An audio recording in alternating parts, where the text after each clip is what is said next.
ლეიბორისტულ პარტიას საბანკო ანგარიშები დაუყადაღეს სამწუთებში გიორგი გუგავა საგანგებო ბრიფინგს მართავს პირდაპირ ეთერში ვრთავთ პრესკონფერენციას. გამარჯობათ.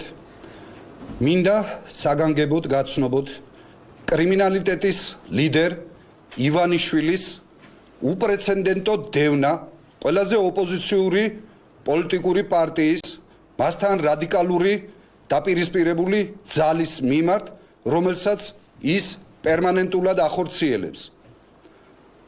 ჯერ იყო და არჩევნების ტოტალური გაყალბების მეშვეობით ლეიბორისტული პარტია არ შეუშვა პარლამენტში, წაგვართვა კუთვნილი კომისიის წევრები საარჩევნო ადმინისტრაციაში და ამჟამად მევახშე ფინანსთა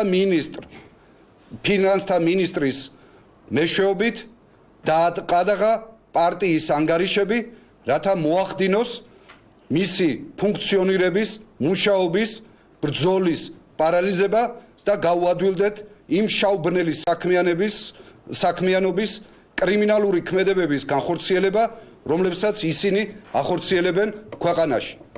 ჩვენ მივმართავთ საქართველოში აკრედიტირებულ დიპლომატიურ კორპუსს.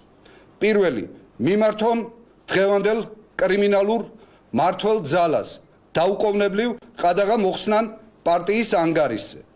ასევე მიმართონ საკუთარი ქვეყნის მთავრობებს, რათა დააყადაღონ იმ ქვეყნებში ივანიშვილის ანგარიშები, რომლებიც შევსებულია მილიარდებით და რომლებიც ნაშოვნი აქვს მას კრიმინალური გზით.